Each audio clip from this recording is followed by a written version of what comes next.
ஒரு அழகான காட்டில் ஒரு காகம் வாழ்ந்து வந்தது. அது தனது கூட்டில் 3 முட்டைகளை வைத்து பாதுகாத்தும் வந்தது. அந்த காகம் காலையில் 5 மணிக்கெல்லாம் எப்பொழுதும் எழுந்துவிடும். அந்த காகத்திற்கு காலையில் எழுந்தவுடனே பசி எடுக்க ஆரம்பித்துவிடும். அந்த மரத்தில் அமர்ந்தபடியே உணவு ஏதாவது கிடைக்குமா என்று அங்குமிங்கும் பார்த்தது. எங்குமே அந்த காகத்திற்கு உணவு ஏதும் கண்ணில் தென்படவில்லை. எங்கள் சேனல் வீடியோஸை தொடர்ச்சியாக நீங்கள் பார்க்கணுன்னு நினச்சிங்கன்னா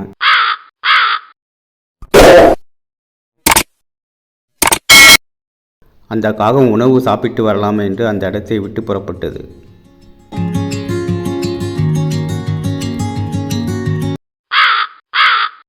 அந்த காகம் பாதி தூரம் சென்றதும் அதற்கு தண்ணீர் தாகம் எடுக்க ஆரம்பித்தது.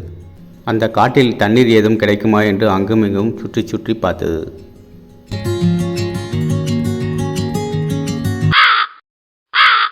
என்னடா இது, ஒரு இடத்தில் கூட தண்ணீர் தென்படவில்லை. வெயில் காலம் என்பதால் அந்த காட்டில் தண்ணீர் எல்லாம் வற்றி போயிருந்தது. இன்னும் எவ்வளவு தூரம் நாம் செல்வது? இப்பொழுது தலையெல்லாம் சுற்ற ஆரம்பிக்கிறது. இப்படியே அந்த காகம் சென்று கொண்டே இருந்தது. நிறைய வீடுகள் அந்த இடத்தில் தென்பட்டன. இந்த இடத்திலாவது தண்ணீர் கிடைக்குதான்னு பார்ப்போம். வெயில் காலத்தில் ஒரு பக்கெட்டில் தண்ணீர் வச்சாதான் என்னவாம் இவங்களுக்கு. வெயிலில் நீண்ட தூரம் வந்ததால் அந்த காக்கைக்கு தலை கிருகிருவென்று சுத்த ஆரம்பித்தது.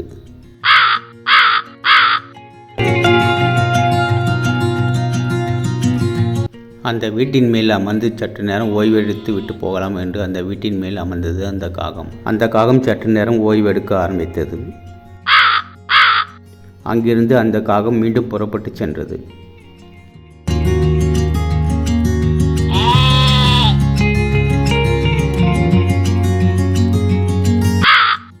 ஒரு வீட்டின் முன்பு கூஜா ஒன்று இருப்பது அந்த காக்கைக்கு தென்பட்டது. உடனே அந்த காகம் அந்த வீட்டின் மேல் அமர்ந்தது. யாரோ புண்ணியவான் கூஜால தண்ணீர் வச்சிருக்கான் போல இருக்கு. அந்த காகம் அந்த வீட்டின் மேல் அமர்ந்து அந்த கூஜாவையே பார்த்தது. அந்த இடத்தில் கூஜா இருக்கிறது, ஆனால் அதில் தண்ணீர் இருப்பதாக கண்ணுக்கு தென்படவில்லையே என்று நினைத்தது. அந்த காக்கைக்கு மிகவும் தண்ணீர் தாகம் எடுக்க ஆரம்பித்தது. நாம் அந்த கூஜா அருகில் போய் பார்ப்போம் என்று அந்த காகம் நினைத்து அந்த கூஜாவின் அருகில் வந்தது அந்த காகம். இந்த கூஜாவில் தண்ணீர் இருப்பது போலேயே தெரியவில்லையே. நமக்கு ஒரே மயக்கமாக இருப்பதால் நம் கண்களுக்கு நீர் தென்படவில்லையோ என்று நினைத்தது அந்த காகம். சரி, இதற்கு மேல் தாமதிக்கக்கூடாது என்று அந்த கூஜாவை எட்டி பார்த்தது அந்த காகம். அடக்கடவுளே, இந்த கூஜாவில் தண்ணீர் கொஞ்சம்தான் இருக்கிறது. அந்த தண்ணீரை குடிக்க முடியுமா என்று முயன்று பார்த்தது. அந்த காகம் தன் தலையை கூஜாவிற்குள் விட்டு அந்த நீரை குடிக்க முயற்சி செய்தது. இனி இந்த கூஜாவிற்குள் தலையை விட முடியாதுப்பா. இந்த கூஜாவிற்குள் தலையை விட்டு நமக்கு கழுத்து வலியே வந்துவிட்டது. அந்த காகத்திற்கு புதியதாக ஒரு யோசனை ஒன்று தோன்றியது. இந்த கூஜாவில் நிறைய கற்களை போட்டால் தண்ணீர் மேலே வரும், நாமும் அழகாக குடித்து விட்டு செல்லலாம் என்று நினைத்தது அந்த காகம்.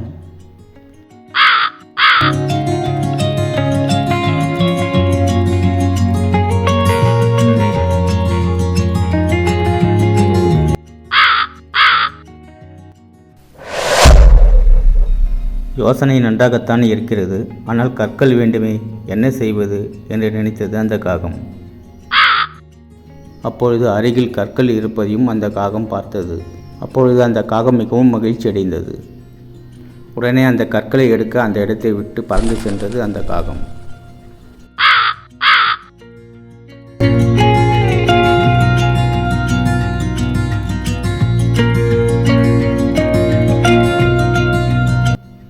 அந்த கற்களில் ஒன்றை தன் வாயில் கவ்விக்கொண்டு கூஜா இருக்கும் இடத்திற்கு புறப்பட்டது அந்த காகம்.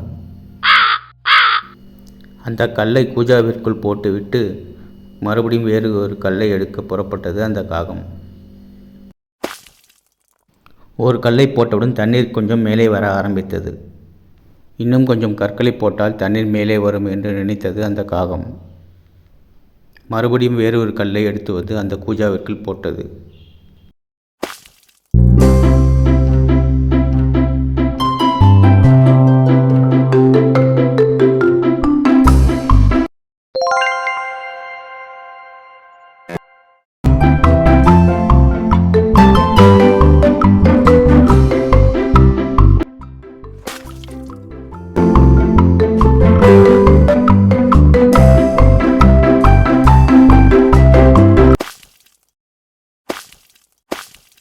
அந்த கூஜாவிற்குள் நிறைய கற்களை போட்டது அந்த காகம். தண்ணீரும் மேலே வந்தது.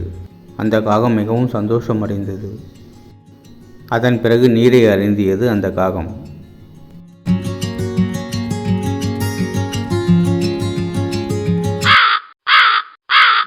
அந்த காகம் மற்ற பறவைகளையும் அந்த இடத்திற்கு அழைத்தது.